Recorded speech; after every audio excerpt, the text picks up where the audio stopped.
Bom, voltando. Quando eu tava lá no Ceará, na casa do meu amigo, na casa do Naldo, buscando a Deus, antes de acontecer o que aconteceu, né? De eu ter as experiências espirituais, eu tava buscando a Deus,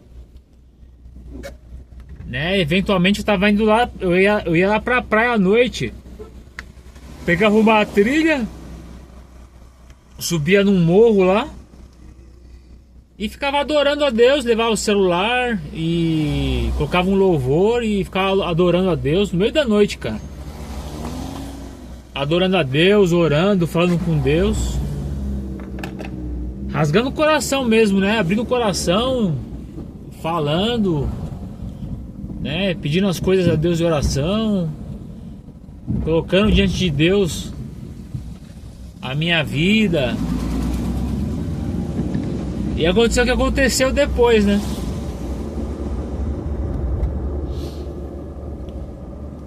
Outro detalhe também que eu queria compartilhar é que quando eu tive ali, né, naquelas experiências, uma percepção de que tinha chegado o reino dos céus, e eu tava num novo plano ali, né? Eu tava na presença de Deus, eu tava numa intimidade, assim, numa comunicação muito forte, né? Tendo experiências assim sobrenaturais mesmo. Era como se eu tivesse, e o Espírito Santo falou pra mim gravar, né, os vídeos. E eu comecei a gravar. Até então tava tudo normal, né? Eu tava dando testemunho, né, e falando tudo mais.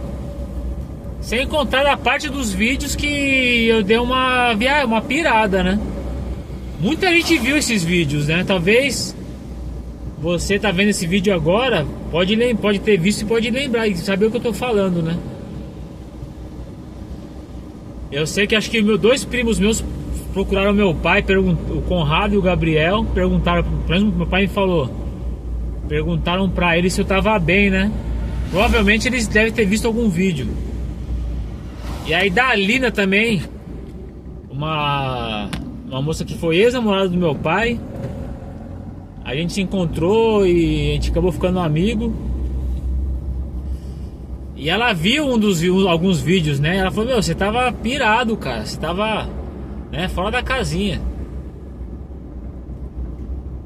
Né, como eu falei, eu não sei, né, o que foi que gerou aquilo tudo, né? Se era o Espírito Santo fazendo assim, o que ele queria fazer, ou se eu tava em batalha espiritual e ora era o Espírito Santo, ora era algum demônio ali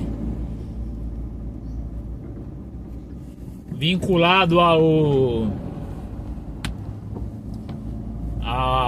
Islã,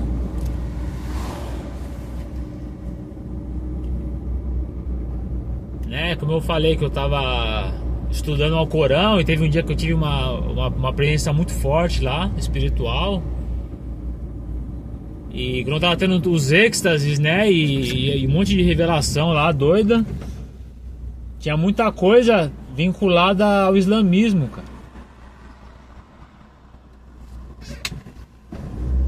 Né, a questão do reino, a questão das leis, do compartilhamento das leis, de algumas punições para quem quebrasse a lei, para quem não guardasse o dia, eu acho que é sexta-feira, se eu não me engano, para quem não guardasse o dia sagrado, né, era punido. Para os ladrões também, punição de ser mutilado, né, enfim, umas viagens aí. Então eu gravava como se eu estivesse no céu, né? Estivesse na presença de Deus, num outro plano. E aquilo ia ser transmitido, tipo, em telões, assim, para as pessoas que estavam no mundo ainda, né? Mó viagem, cara. Era como eu tava sentindo, né, nesse momento. Enfim, era mais um detalhe que eu não tinha compartilhado, eu lembrei, aí queria adicionar. Aí, né, voltando lá pro monte lá, com o jumento e tal, com a mula, né? Sei lá que diacho que era. Se era jegue, o que era. Ó, aquela presença, né? Aquele mover lá, o espírito, né? Ou era espíritos, não sei como é. Enfim, me falou, colocou algo assim, né, no meu espírito, né, no meu ser, que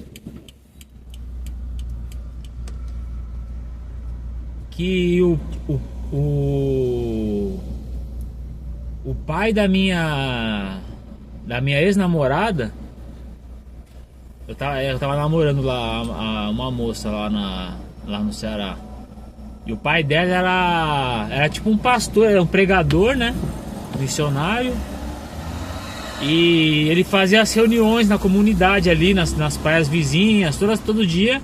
Ele ia em algum lugar, ele tinha uma carretinha lá, levava o som, levava as cadeiras. E eu participava das reuniões, dos cultos, né, com eles. E lá no monte, lá, eu tive uma revelação, né, espiritual, de que ele tinha abusado, cara, da minha cunhada. Mas, cara, tipo, isso nunca aconteceu, velho. Mas aquele espírito me falou aquilo. E isso me despertou, assim, uma ira, cara. Eu tava lá no morro, lá. E fiquei maluco, cara. Queria matar o cara, velho. E olha só como... né? E eu tinha estudado, eu tinha lido no Alcorão sobre... tinha alguma coisa lá sobre matar os infiéis, né? Matar cristãos, judeus e tudo mais. Assim, era numa situação específica, eu não lembro direito, né? Mas enfim, eu sei que tinha escrito lá, cara. Isso eu sei que eu li.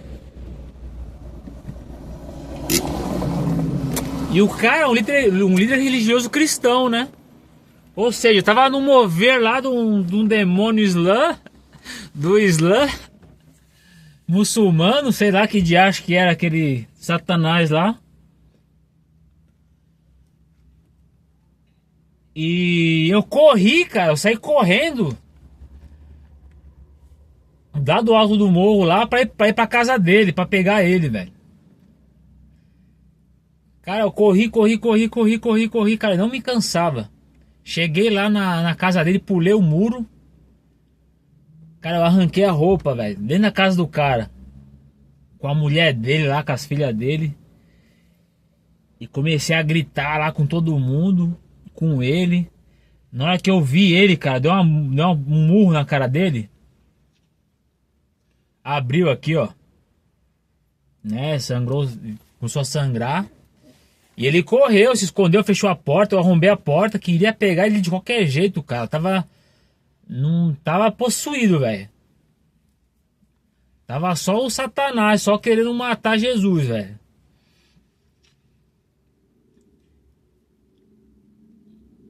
E agredi ele lá, com aquela percepção espiritual me conduzindo a isso. E assim, pra mim, eu tava na presença de Deus, eu tava totalmente cheio do Espírito Santo, né? Cheio de algo sobrenatural, né? A princípio cheio de Deus, né? Numa percepção. Isso, totalmente cego, né? Porque é óbvio que isso não era Espírito Santo, né? Porém, cara, como Deus como as coisas de Deus são... assim, até maldições, né? Deus transforma em bênção. Então pode ser que tudo isso foi um engano de Satanás, né? Porque a obra de Satanás o objetivo dele, né, nessa vida é roubar, matar e destruir, né? Então ele usa as pessoas para roubar mesmo as coisas materiais da gente, roubar nossa paz com intrigas, né? Com traições, com mentiras, com golpes, com pessoas más, né? Fazendo todo tipo de maldade. para matar a gente, tirar nossa vida mesmo, né? Muitos cristãos já foram mortos já por homens através de Satanás. E até hoje em dia existe isso, né? Tem a Agenda 1040, que são os países proibidos, onde é proibido pregar o evangelho, né? Mas o povo de Deus tá lá, cara, infiltrado, trabalho de formiguinha lá, às vezes de anos, para poder ganhar uma vida, para ganhar um muçulmano para Jesus. E a gente no meio cristão, a gente acaba ouvindo algumas histórias, né, de atrocidades assim, de eles matarem os cristãos, decapitar, queimar, estuprar a família, estuprar os caras, né? Fazer de coisas terríveis. Matar e destruir, né? E tudo relacionado a impedindo que o homem seja salvo, impedindo que o homem receba a verdade de Deus, impedindo que o homem conheça a verdade de Deus. Né? Cara, a palavra de Deus é algo tão sublime, tão maravilhosa. E o que acontece no mundo hoje em dia? Que crente é tudo bitolado, que crente é tudo ficar dando dinheiro pra pastor, bando de ladrão. É isso que as pessoas pensam na igreja, né? Não, que crente é tudo ignorante, não sei o quê. Né? Bitolado, cego, lavagem cerebral. Assim, tem muita coisa errada na igreja mesmo, que é o próprio Satanás que age, né? Aí você fala, pô, Marcos, mas por que Deus não acaba com isso? A Bíblia fala que existe o joio e o trigo dentro da igreja, né? Deus também faz alusão, dos salvos e dos ímpios, né? Dos bodes e das ovelhas. E o que ele fala? Que ele não pode retirar o joio do meio da igreja. Porque ao retirar o joio da igreja, ele vai tirar o trigo junto. Então o que a Bíblia fala? Deixe que eles cresçam juntos, e quando chegar a hora da ceifa, né? Que os anjos do Senhor vão vir e ceifar, né? Fazer a separação do povo. O próprio Jesus, né, diz que vai chamar os salvos, né, os benditos, e as ovelhas vão falar, entrem no descanso do Senhor, né? E os outros, e os bodes, né, vão para condenação.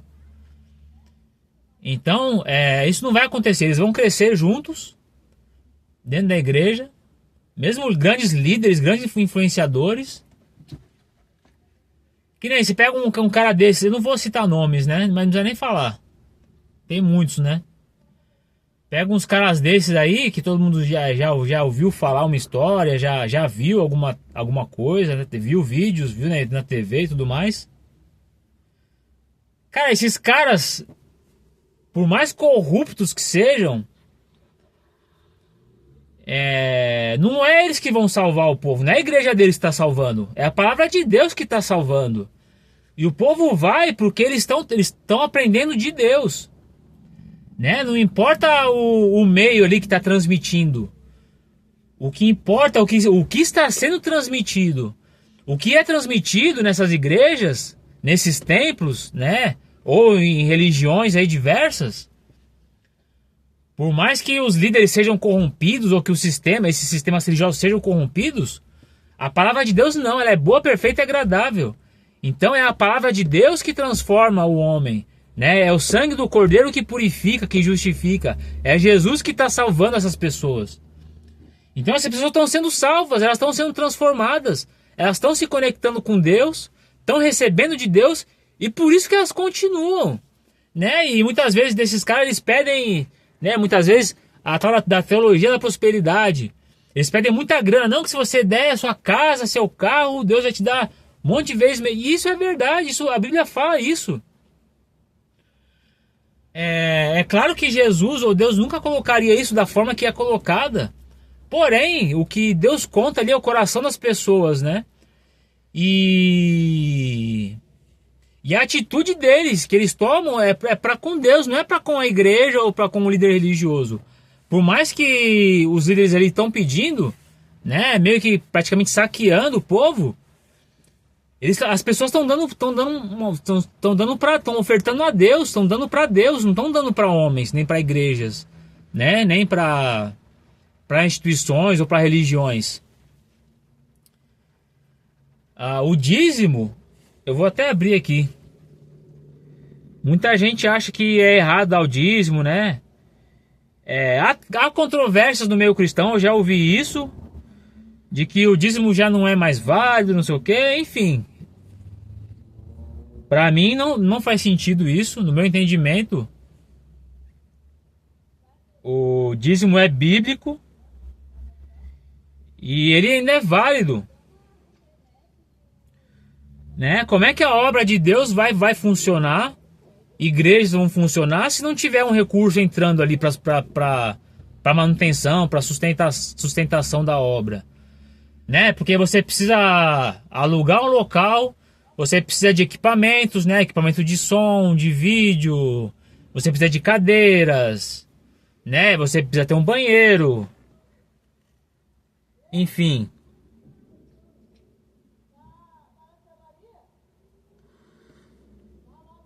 Sempre teve na Bíblia a questão de que Deus transmitia para os líderes, para transmitir para o povo trazer os recursos, trazer as doações, né, entregar para os líderes, para que aquilo fosse utilizado na construção do templo, né? E para que tenha os mantimentos na casa do Senhor, para que tenha os recursos, né? Para que fosse possível o ato da adoração a Deus, né? Que envolvia ali os sacrifícios, né? As ofertas, os utensílios para a realização de sacrifícios, né? Do sacrifício dos animais, que simbolizava, né, a morte de um inocente para justificar os pecados de um corrupto, né? De um pecador. E para que, através daquele sacrifício, derramamento de sangue inocente, daquele sacrifício ali, de morte para com alguns seres, as pessoas fossem justificadas através desse sacrifício, né? Desde do Éden, quando o homem e a mulher pecaram, ali na hora, para justificar o ser humano, houve o primeiro sacrifício, né, de um cordeiro. E que nem eles não usavam roupas, né? Isso até me pegou, né, nas experiências que eu tive. Cara, eu arranquei a roupa um monte de vezes aí. Uma vez na igreja, cara, no fundo da igreja, eu arranquei a roupa, saí correndo dentro da igreja, não dentro da igreja, lá atrás, né? Numa dessas presepadas aí, espiritual que eu passei, né? Provavelmente conduzido por um espírito de engano ali, me enganando. Mas enfim. Então o diabo me pegou nisso aí, cara, da questão da pureza, né? Então na hora ali, o que eu tava pensando, o que eu tava sentindo era que eu tava totalmente puro ali na presença de Deus, cara. E roupa já não, né, não importava nada, né? Eu tava totalmente inocente, vamos dizer assim, né? Então, tá sem roupa, tá com roupa, era a mesma coisa. E tirar a roupa pra mim simbolizava, ou pelo menos era como se eu tivesse na pureza, né? Na presença de Deus, justificado. Talvez até glorificado ali, naquele momento. E não me importava. E era uma demonstração prática, né, de que aquilo estava acontecendo comigo.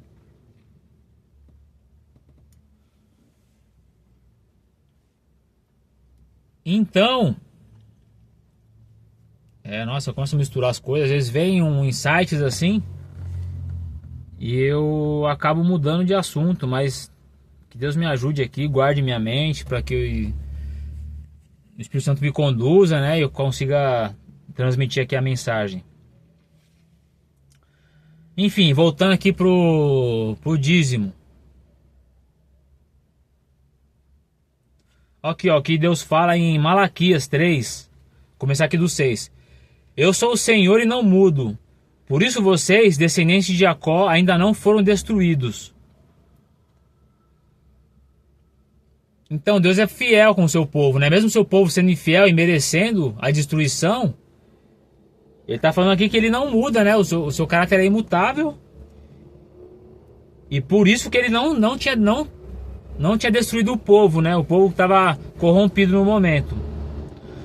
Desde os dias dos seus antepassados, vocês se afastaram do meu decreto e não o seguiram. Ou seja, o povo estava em pecado, em rebeldia. Agora voltem-se para mim, e eu me voltarei para vocês, diz o Senhor dos Exércitos. Tem até a passagem que fala, se meu povo que chama pelo meu nome se humilhar, buscar a minha face, se arrepender de seus maus caminhos, eu me voltarei para eles, sararei a sua terra e os abençoarei. Algo assim, né? É o que ele está falando aqui, ó. Voltem-se para mim e eu vou me voltar para vocês, né? Vocês estão no caminho errado, mas filho, ouça o seu pai, né? Vem comigo. Vem, faz as pazes comigo que eu vou te ajudar, vou te abençoar. Aí ele fala aqui, ó. E vocês me perguntam, de que maneira nós voltaremos? Acaso alguém pode roubar a Deus? E Deus fala, mas vocês têm me roubado. Aí eles perguntam assim para Deus, em que te roubamos? Aí Deus fala, vocês me roubaram nos dízimos e nas ofertas.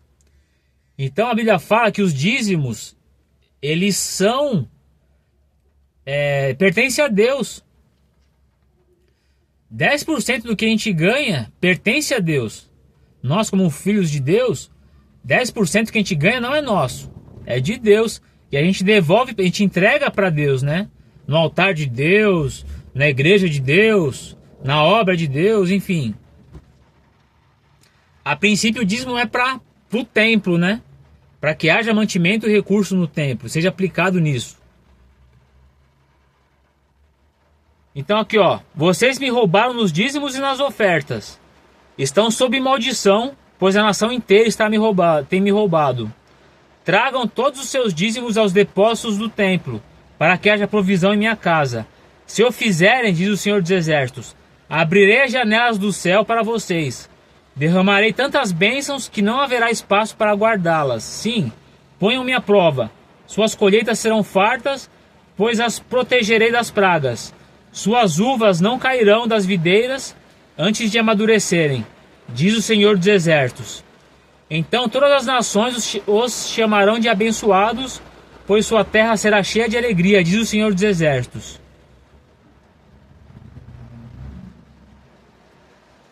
Então, ou seja, quando a gente não entrega o dízimo, não devolve o dízimo, Deus fala que nós estamos roubando dele, né? Isso é algo muito sério. Ladrões. Quem que é ladrão? É o Satanás que é ladrão, né? Então é essa mentalidade de que dízimo é uma coisa de ignorante, que é negócio de gente trouxa. Cara, é uma ordenança, faz parte da lei de Deus, né? Que a gente devolva o dízimo. E tem promessa de bênçãos para aqueles que entregam o dízimo, né? Cara, tá escrito, Deus escreveu, cara, não é à toa, né? E a gente vê também depois no Novo Testamento, as pessoas traziam tudo, aí já era uma revelação maior ainda, porque não era nem 10%, eles traziam tudo pro pé dos apóstolos. E os apóstolos pegavam aquilo e repartiam justamente para cada um de acordo com a necessidade de todos. Eu acho isso muito legal, cara. Já pensou se todo o reino de Deus, toda a igreja, né, a igreja verdadeira, assim, a comunidade cristã genuína, né, honesta, realmente santos, fizesse isso, né? Pelo menos não ia haver fome, né? E nem necessitados dentro do reino de Deus, né? Talvez isso seja algo a ser alcançado ainda, né? Uma maturidade espiritual, uma seriedade também na organização e na gestão disso, né? Enfim. Então o diabo, ele ataca as pessoas com esse tipo de mentalidade, né? No mundo. Então as pessoas têm isso. De que crente é idiota, de que crente fica dando dinheiro pra pastor, e pastor é tudo ladrão. Mas não é verdade, cara. Tem muito pastor aí que é homem de Deus, cara, que deu a vida fazendo a obra de Deus, ajudando as pessoas, né? Salvando vidas, fazendo caridade, ajudando o órfão, ajudando as viúvas. Então existe sim uma obra genuína sendo feita, sempre houve. Sempre houve o povo genuíno de Deus. Mas também sempre houve o povo de Satanás, misturado dentro do povo de Deus, fazendo presepada, queimando o nome sujando o nome de Deus, sujando o nome da igreja, o nome de Jesus. E você fala de Jesus, cara, as pessoas, elas, no primeiro momento, eu fui assim já. Pô, vem falar de Jesus pra mim, é um negócio que até incomoda a gente, cara. A gente deve se sentir incomodado, fala, pô, que coisa chata, né? Esse negócio aí de Jesus, cara, tem nada a ver. Né? A ideia de Jesus, o nome de Jesus, ele foi conturbado pela humanidade, né? Satanás fez com que isso acontecesse. Então, você vai falar de Jesus, você vai falar de igreja, você vai falar de dízimo. As pessoas têm pavor de ouvir disso, né? Quer ver o diabo pintado de ouro, mas não quer ouvir falar de Jesus.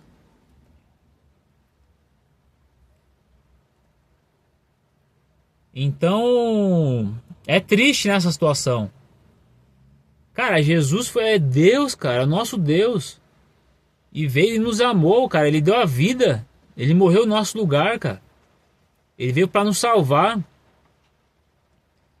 Ele amou tanto a gente que ele, né, sofreu o que sofreu. Apanhou, foi cuspido, humilhado, né, crucificado, né, cravaram cravos, né, na sua mão, nos seus pés. E ficou lá, cara, derramando sangue lá, sangrando até morrer, pendurado no madeiro, né? Ele foi julgado como um ladrão, né? Como um Satanás, né, da vida. Bom, então tem isso, infelizmente, né? Mas tá, falei de dízimo, né? Do joio e do trigo. Mas a gente sabe, cara, se você vê, você consegue identificar quem é joio e quem é trigo, né? Existem muitos pastores. Não estou fazendo aqui alusão a uma religião, mas estou falando um tipo de ministério que Deus designou para os homens. Né, como eu falei, tem os apóstolos que a princípio tem por missão de ir, né, e proclamar, levar o evangelho, levar as boas novas aos povos e instituir ali grupos, né, seguidores, né, e fazer com que esse povo se una para buscar a Deus, para ter comunhão, para adorar a Deus, para aprender a palavra, compartilhar a palavra. E aí Deus vai usando um ou outro ali nos ministérios que tem, né? Então apóstolos, profetas, né? Que eles são muito usados para exortar o povo, para trazer uma palavra de Deus diretamente para o povo, uma palavra direcionada para aquele momento ali, para alguma necessidade que a igreja precisa, uma palavra de Deus que a igreja está precisando específica. Deus levanta os profetas. Os pastores, né, que são os líderes, né, que vão cuidar que cuidam do rebanho, que alimentam espiritualmente, eles buscam de Deus palavra, direcionamento do Espírito Santo para compartilhar semanalmente ali, periodicamente a palavra, né, para aconselhar as pessoas no individual, aconselhar casais, famílias, jovens, todos, né, todos que precisam ali de uma de um aconselhamento, tem o pastor, né? O pastor levantado por Deus. O genuíno, né? O cargo, né? Não estou falando de religião aqui. Apóstolos, profetas, pastores, os mestres, né? Que ensinam a palavra, ensinam as escrituras, os mistérios de Deus. E os evangelistas, que são os pregadores, né? Que tem por missão ir pregar e chegar nas pessoas, né? Tem muito evangelista aí que entrega papelzinho, panfletinho, é um evangelismo, né? É nas redes sociais hoje em dia, né? Eu tenho até aqueles caras lá, coitados, esses caras até dó, porque às vezes fica na pracinha lá com a caixa de som falando e pô, ninguém dá atenção pros caras, velho. Mas os caras estão fazendo, né? Às vezes é que a gente não vê, mas às vezes o cara tá ali, trabalha, sei lá, 1 ano. E o cara não desiste, velho. E ganha, pode ganhar alguém e salvar uma vida e mudar a vida. E essa pessoa que foi salva, né? Pode ser uma pessoa que vai ganhar depois mais milhares de pessoas, centenas de pessoas, né? Para Jesus salvar da perdição, né? Então tem isso. Eu vou almoçar, acho que já para não ficar longo também. Esse aqui acho que é o vídeo mais longo que eu fiz até agora. Dessa minissérie aqui. Mas tem mais, eu vou continuar a história lá que eu agredi o pastor lá, meu ex-sogro. E no fim deu bom, cara. Pô, eu vou contar aqui que foi legal, deu bom depois. Né? Que Deus abençoe e até a próxima.